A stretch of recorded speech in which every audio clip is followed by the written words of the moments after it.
Good evening, everyone, and welcome to episode 12 of the MSU live stream podcast. Me and Dale are delighted to say that we've got Monster Energy Pro Circuit Kawasaki mechanic Ollie Stone joining us today.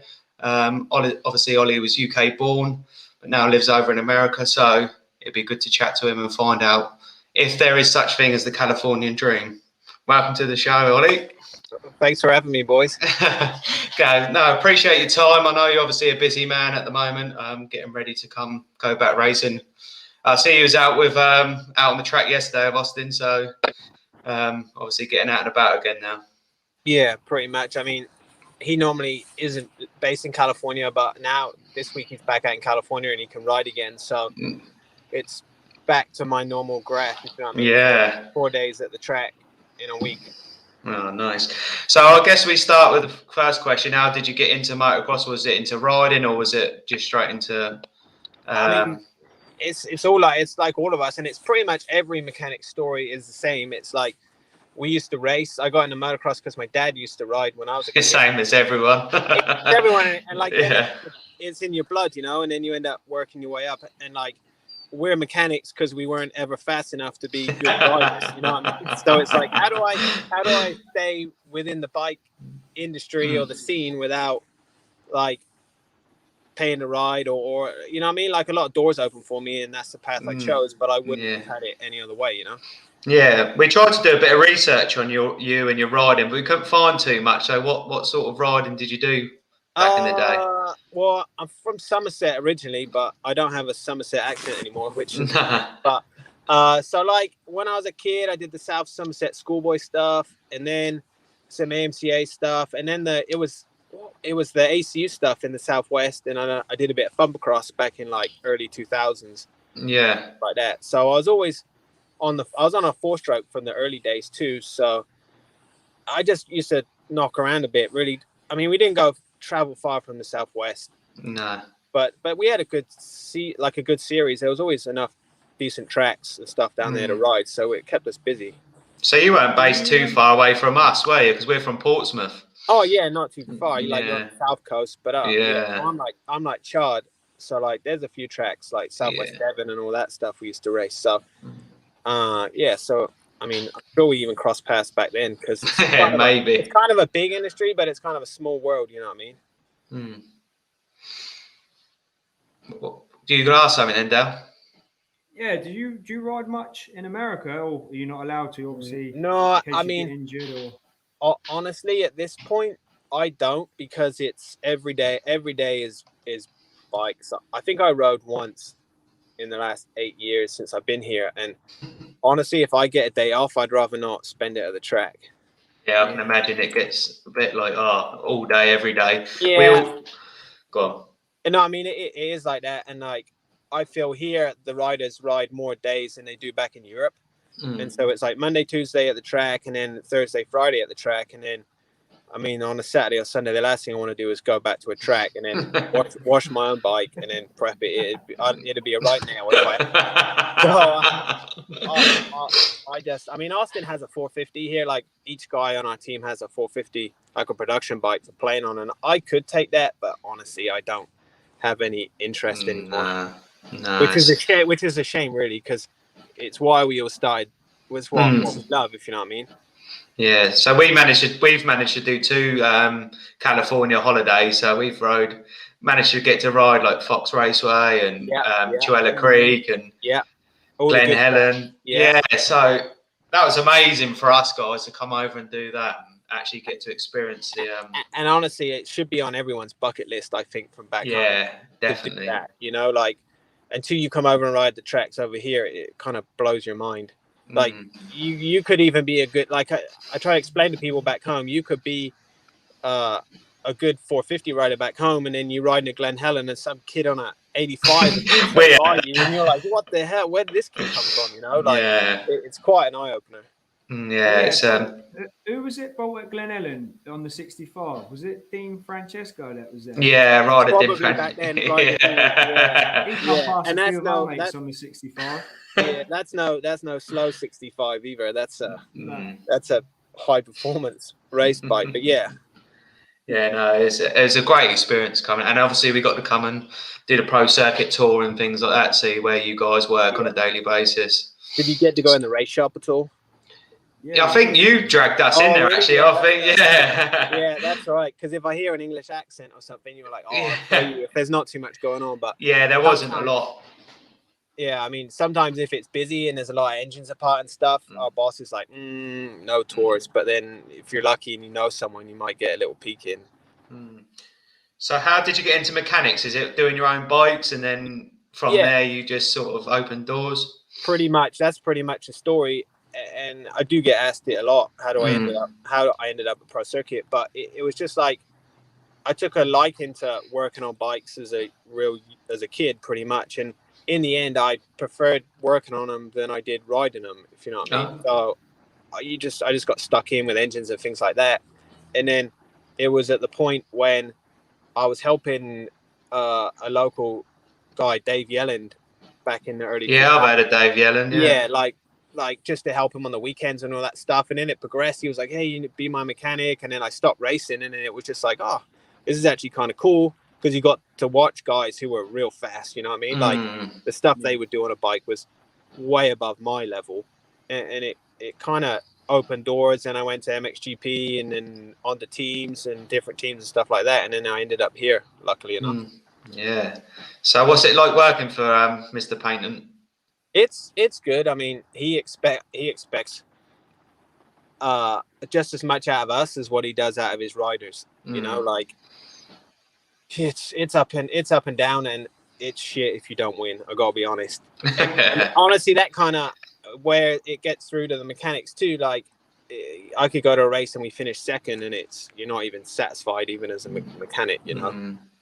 Yeah, and you're obviously a mechanic for such a talented rider who's just having not a lot of luck at the moment, isn't he? To be honest. Yeah, I know. I mean, it's unfortunate the way it's gone, because, well, if all the stars aligned, he should be a 450 contender right now. But the way the years of the injuries and things like that, and it's unfortunately it's part of the sport, because I watched XC come into the team when he was 16 and go through everything, and he only progressed. He only moved up last year, so like he was one of the most talented kids ever, and it still took him like 6 or 7 years to figure it out.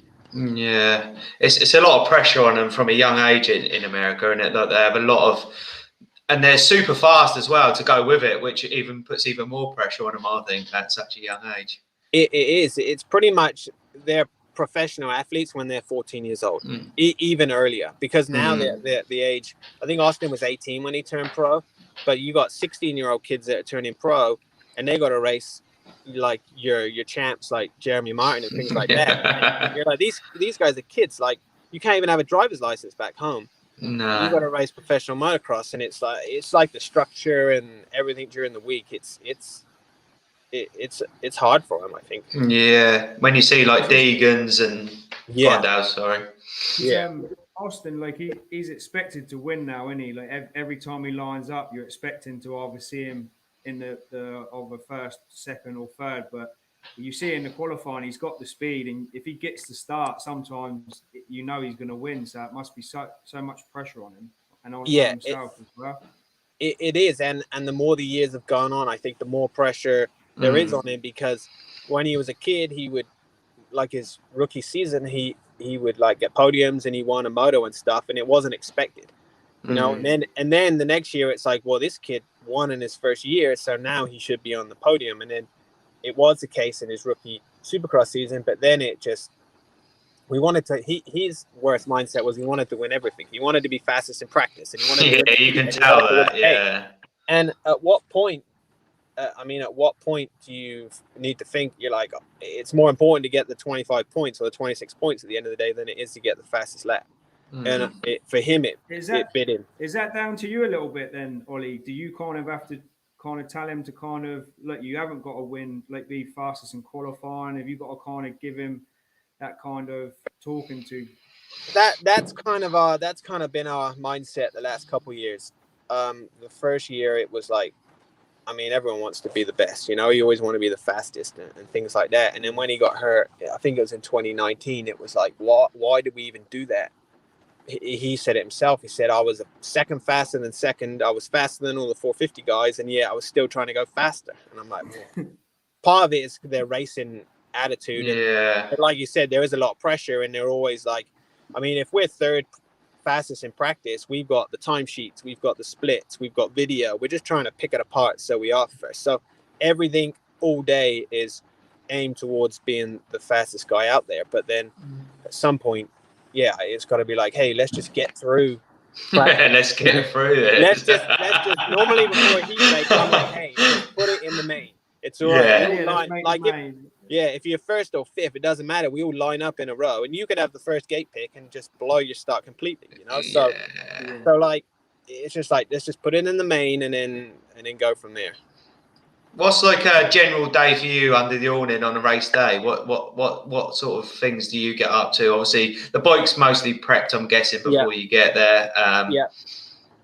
Depending on, go on. No, like a Supercross day, Supercross day is pretty cool. Like a Motocross day is pretty gnarly. It's more intense.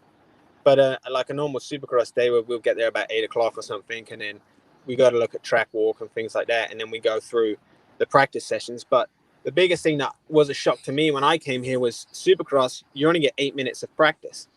Now I'm coming from MXGP, and you had 2 40-minute sessions to dial everything out. So before you know it, you're on the floor and you're out on the track, and then it's over. And then you bounce through a couple of sessions, and then you might tweak on the bike or change a tire or some tire pressure or some suspension clickers and things like that. And then it's as soon as the night show starts, it's kind of no rest, really. You're racing, and then you're back, and then you're changing your clutch and things, and then you're back out there for the main event. Do you go through a lot of clutches in the Supercross? Some guys, yes. Some guys, no. With Austin, he's pretty good. When he was younger, he was better. But Supercross, the whoops are really hard on the clutch because it's always the same way. The taller gear you can be in, the better you are in the whoops, because you don't run out of RPMs and you get more track. So sometimes we're encouraging to be in fourth or fifth gear in the whoops. But to make that happen, how close the whoops are to the turn, you have to use the clutch. So when there's a Supercross track with like back-to-back whoops, we're like, oh, we're going to be hard on clutch. So we kind of know what it's going to be like before we even get on the track, really. Yeah, because we had a local team. I don't know if you've heard of Lee Webber of Cab Screens Yamaha. We had him on the podcast, and he said for even their little team, they've done 15 grand in clutches in 1 year. So really, I can't even put a number on the I'll have to send you boys a picture of the recycling we got here. Just a massive pile of just clutches and stuff. But like stinky clutches. Yeah, pretty much. I mean, you had someone like AC who was pretty hard, and then when I worked for Dino back in 2014, every time he went on the track, he had to have a new clutch. But he would be the extreme. He'll be fifth gear in the whoops and then first gear in the corner after.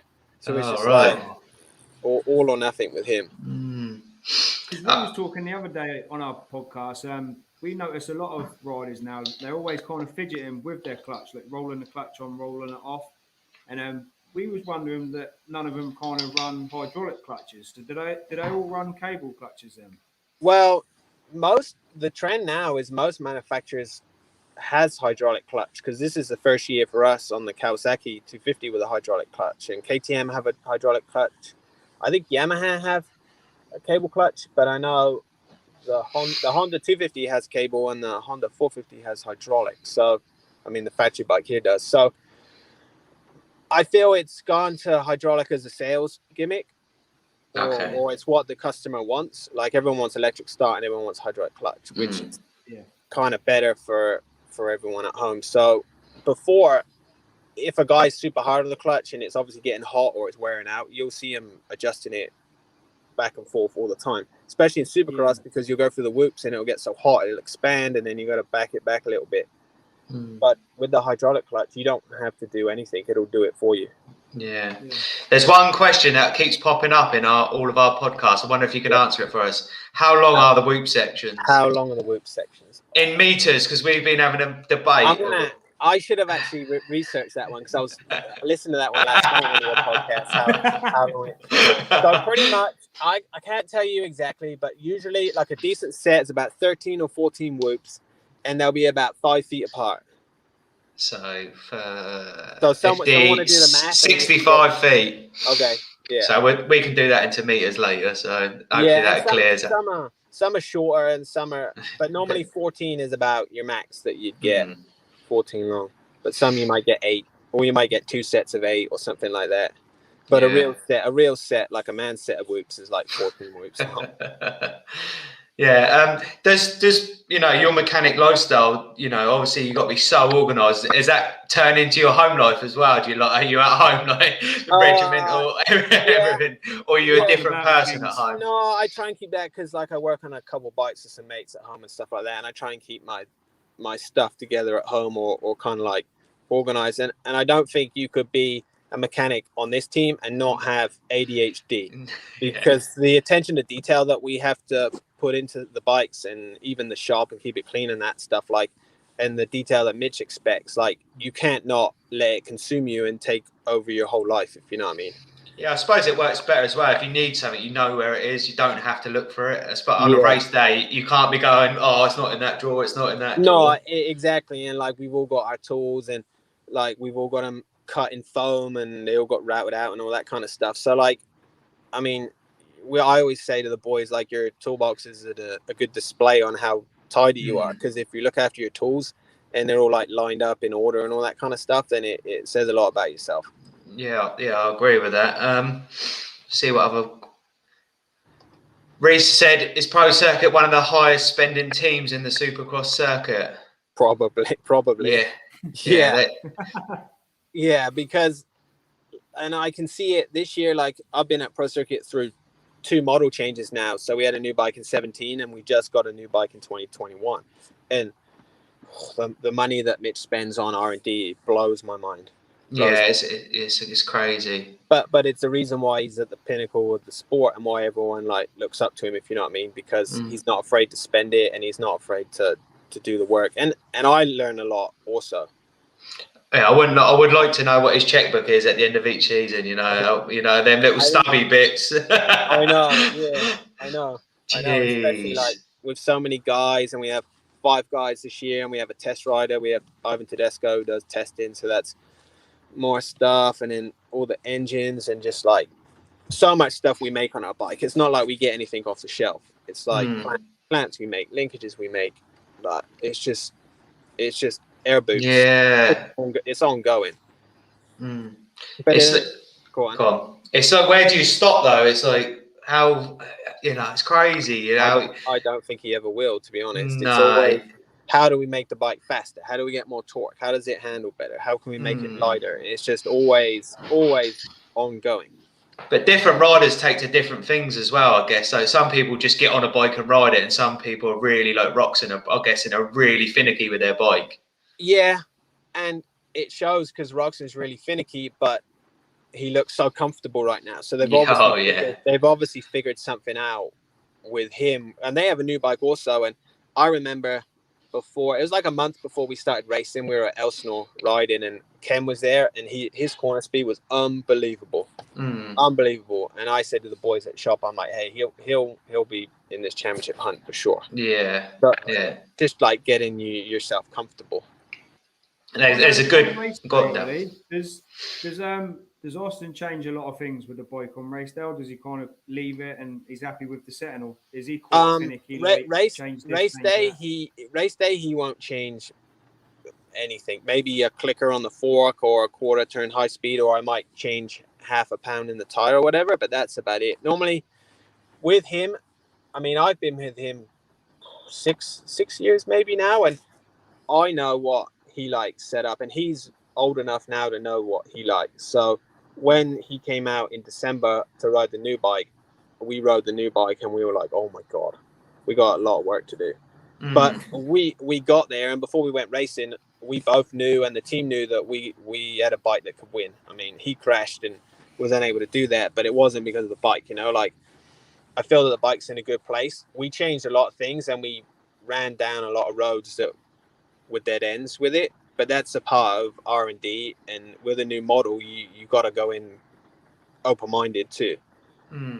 But with him, as soon as we get the balance right and the handling right, he won't change a tire compound. He won't change a rare to change a clicker or anything. He's like, oh, I'll adapt or I'll just make up the difference, you know. Yeah, I like it with it. He just wears his heart on his sleeve. You ride the bike, and then that's that at the end of the day. And he'll tell you what he thinks. If you know, it doesn't matter. That's what I like. Pretty much, and that's what I said. I'd rather get rich or die trying. That's what I said after Utah last year. I mean, we were in a contention for the championship, but he crashed out in some spectacular fashion, injuring a lot of internal organs. But yeah, you know what I mean? Like, at least he went for it rather than rolled around and then not win the championship. I mean, it's one of those, you know what I mean? Because you could be happy with finishing second, but not really. Yeah, that's it. Like, I think Lawrence has brought that, and Austin's, you know, them young guns have brought that back to the sport a little bit. Like, no disrespect to Dungey, such a great rider. He was a second. It didn't matter to him, did it? But that flair wasn't there for the riding, was it? That initial, I really want to win sort of thing. Yeah, pretty much. And Jet was like that last year in his rookie year too, when him and Francis were going to Anaheim and then he broke his collarbone. Yeah, that was awesome. I think Jet tweeted something like, I should have settled for second, but I never would, or something like that. So they're racers at the end of the day, and that's what it's been drilled into them their whole life. Another thing I wanted to ask, obviously, moving from England, you know, Somerset to California, what is the lifestyle a lot different? Because I've always wanted to live in California, but I just didn't. You know, when you live there, is it the same, or do you lose that flair? I mean, I went from England to Belgium for a couple of years when I worked for Jackie Martin's KTM, and then I came here. So when I came here, it was like, oh, it's almost like going home because you speak the same language and like that. So it was a little easier. But I say there's no place like home, and I do miss England and stuff. But the convenience factor of California is easy. Like, supermarkets are open 24 hours a day, and like where I live back home, you have to drive like half hour to go to the movies, but here I got movies off my exit and stuff like that. So like, I mean, California is a dream, and it's convenient. I think I'd struggle if I moved back to England, because I'd be like, oh, I got to drive this far to go to this or I got to drive this far to go to the mall or something like that. But here, it is convenient. Everything's always open. You don't have to drive very far for anything. Yeah. Do you think Austin's ready for the outdoors, and do you reckon he's going to be a title contender this year? I hope he's going to be a top contender, and I'll make sure that he is, because it's in my best interest that he does well also. So I feel that with him, I'm not just a mechanic. I kind of drive him pretty hard. I'm like, hey, come on, let's go. We're going to go we're going to Glen Helen tomorrow. So I arranged for the suspension guys. We're going to do some testing tomorrow and stuff, so we can just push forward and get towards that goal. But for him, he hasn't done outdoors in 2 seasons, so it's one of those, you don't know where you're at. Yeah, that's what I was wondering. But talent-wise and ability-wise, there's no reason why he shouldn't be at the front. No reason whatsoever. And he's always been in pretty good shape. So, and we have plenty of time. He only started riding on Monday since he broke his collarbone, so he's not setting the world on fire right now, but we're not going to race motocross for a long time, so we got time to get into it. Is he going to come back and do the next rounds at the Supercross, or is he going to stay off now and come back for the outdoors? I believe the plan is to ride the last 2 Supercross races. Yeah, we have time to do that, and I want to go there and make some money also. So I'd rather go race than sit at home and watch it on TV, to be honest. So do you get a bonus if he wins as well then? From him, yeah. That's like, we do a lot at Pro Circuit. Like, I build his engines and I take him to the practice tracks and things like that and build his race bikes. So here it's quite an involved job. So to get a kickback from your guy is kind of the norm, or not expected, but like, if he does good, why shouldn't I do it? I agree with that. You know, he puts a lot of trust in you. Obviously, you set the bike up, you built that engine in the week. You know what nut and bolts are done up, and what, in my case, usually undone. Touch wood, nothing falls off. That's it. But it's like one of those, and he's always been good. Like, we had a decent relationship that if we're at a track and I'm like, hey, I want to change gearing, he won't even hesitate. Why? Because he knows that I know from my experience it's for the best. Or I'm like, hey, let's try this tire. or try this, and he's like, okay. Yeah, because you got to have so much trust in your mechanic, and obviously you probably know him better than he knows himself. Sometimes I think, like you say, you're his life coach, you're his mechanic, you're his, everything really, driver. And then when like being in the circle, so to speak, like I won't speak up when he's being a little shithead or something, but when he does, hopefully he takes note and he's like, oh well, maybe if I pissed him off, then maybe I do need to change this, or even dumb stuff, like even with his riding, if he's riding shit, I know he's riding shit, and I can tell him on the pit board or whatever, and he's like, yeah, I was riding tight, or I was riding the back brake or something like that. So it's kind of cool having that kind of relationship to try and help. He's got a long way to go as well. If you do continue your career together, it's still a long way to go in his career for him, isn't there? Yeah, very much so. And like, he's been knocked down a few times, but he still gets back up, and he's still the same kid, and he's still got the same talent, and he's still got the same people driving him, and he's been on the same team, same crew chief with Mitch, same trainers. Like, everyone's pushing for the championships at the end of the day. But I mean, at the end of the day, only he can like make it happen, because we can only do so much. Yeah, let's get back talking about. Go on, Dan. Oh, no, sorry. If he when he finally does kind of move up, Ollie, to the 450s, will you go with him still as his mechanic, or would you stay there? If he did kind of change brand, or that he's always said from the beginning that he wants to take me with him, and I've always been a part of that, because obviously, I hope Mitch doesn't ever listen to this one. I don't think we're anywhere near big enough yet, mate, to be honest. He'll be giving me my P45 on. But no, I mean, the plan by now was to both of us to be at Factory Cowie, but because of injuries and stuff like that, it's kind of held back. But with him, what I like about him is he always gives 110%. So you can't ask for any more than that, you know what I mean? Even with injuries or not. Like, I never mad that he gets hurt, because some of those things are just out of your control, And if I was a talented rider, it'd be me out there, but it's not. So I have to understand where they're coming from. But my future with Austin for sure will continue. Yeah, cool. Back to you anyway, because this is about you, not Austin. What's your best moment to date? This is a question from Tony. What's your best moment to date in your career as a mechanic? I probably got a couple. Probably winning my first Supercross race. Yeah, that butterfly feeling must be unreal. And I did that my rookie year here with Bowers, actually at Vegas, and that was cool. And that one was cool because that was my birthday, and actually my mum and dad came out to watch the race too. Oh wow! So I won my first race on my birthday with my parents there. So that was probably the most memorable one. And then also winning, because we got Daytona this weekend, and a couple years ago Austin won Daytona too. So, and he did the big burnout on the NASCAR track. So that one was cool too, to win Daytona. Yeah, I'm buzzing to watch that on Saturday. Yeah. Daytona's something special, that's for sure. Yeah, not for you guys, I'm guessing, because all the settings are a bit like indoor, outdoor, supercrossy, motocrossy. I always like it because we'd always pit in the NASCAR garages and stuff, so you don't really set up the semi. It's kind of like more MXGP flyaway feeling or whatever, but the track's always cool, and they always draw a big crowd, and it's a good atmosphere down there. Yeah. You got any more questions, Dal? Yeah, I was going to say, when you said you've won your first Supercross, obviously the nerves you must go through, like on the last lap.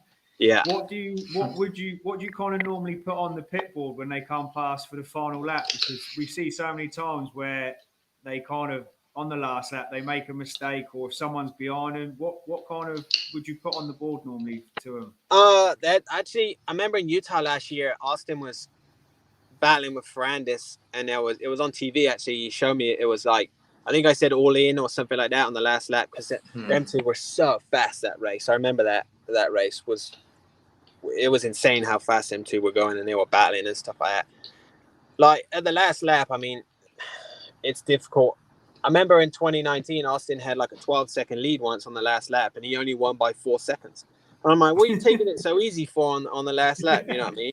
He's like, I didn't want to make any mistakes. But sometimes when you Yeah, you don't drop your focus. concentration and your focus, that's when you could make a dumb mistake. You know what I mean? But you just need to keep him focused. Like I'd always tell him to stay focused on the last lap, and especially with lappers and things like that, could hurt you so bad. Yeah, we've seen that a bit lately, haven't we? With the lappers getting in the way and stuff. So yeah. I mean, it's part of it, but it's one of those. If you get through the lappers clean, then you hope it holds the other guy up. But then sometimes you get held up, and it has actually affected some of the results this year, I think. I think it's been great this year so far, though, don't you? As you know, with the way restrictions are, I don't know how restricted you are out there, but we're still in a lockdown here at the moment. So California isn't too bad right now.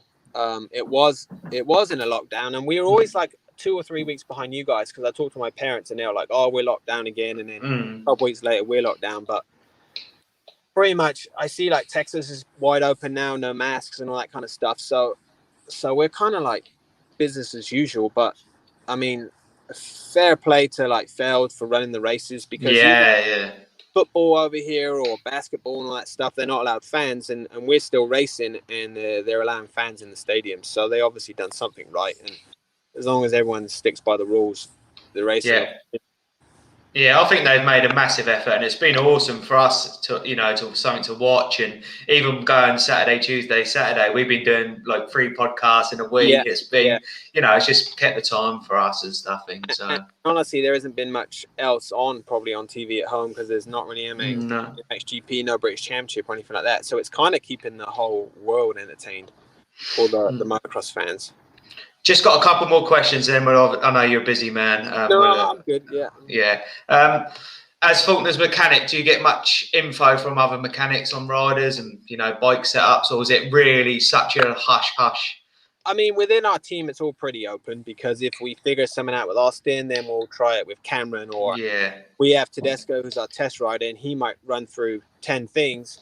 And then we might only introduce 3 of them to Austin because we know what he likes, or we might what Austin likes, Cameron might not like. But everyone gets the choice to try these things, and everyone's different at the end of the day, although they're all on the same bike. So their setup wise or feeling wise is a little different, but everyone gets the same opportunity here, and we're all within a team. It's not nothing's really top secret within the mechanics and things like that. So we'll help each other out if we can. Yeah, I suppose one team, one dream, I guess. Pretty much, yeah. I mean, if my guy can't win, I'd want my other rider to win. So like, it's just good for the team morale. Anyone else got any more questions for Ollie before we let him get back to his? I see Shane. Seeing what Shane put. Shane's put. What do you think of Vince Freezy at the moment, with obviously what he's kind of been caught up in? That's a big debate of every podcast, I think, worldwide right now about Vince. But if it wasn't Vince, it was going to be someone else. The depth of the 450 class blows my mind. It's crazy this year. Good guys that can't qualify. I don't think someone say Tickle didn't qualify last weekend or something like that. The weekend before, then Holeshot the weekend after. He won a Supercross championship for Mitch, you know what I mean? And he never made the main event. So I mean, if it's not Vince getting caught up in traffic, it's going to be someone else. Like it was Dino a couple of weeks before, and just like it sucks, because if you're involved in it, like I've been involved in it before, and you just want to like punch a wall, but then you could come around and then someone else might get involved in it and you come out better off. Swings and roundabouts, I guess. It is very much. But, one last question: what's the quickest engine you've ever rebuilt? Monday. Was it? It was on Monday. But right. I mean, normally here we allow a day to build an engine, and hopefully Austin's not listening, but I had a problem at the track, and then I came back from State Fair on Monday, and then I flipped the engine around before I went home so we could ride again on Tuesday. But normally, so Monday it was pretty fast, and it's still together, and it made good power, so that's all that matters. But normally it's better to take your time and make sure the measurements are correct and things like that. So I got to sleep at the end of the day, you know what I mean? So I don't want to be worrying about nothing's loose or anything like that.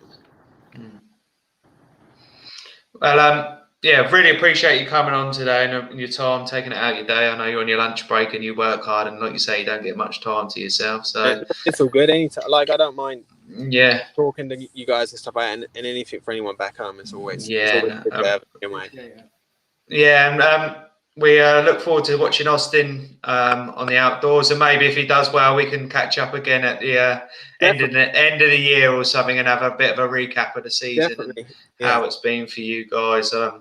We'll all be watching from home, and we wish you all the very best, and hope you're in with a shout for the outdoors. All right. Well, thanks very much. Yeah, it was good talking to you, boys. Cheers. All right. See you, mate. Bye. Bye. Thanks, mate.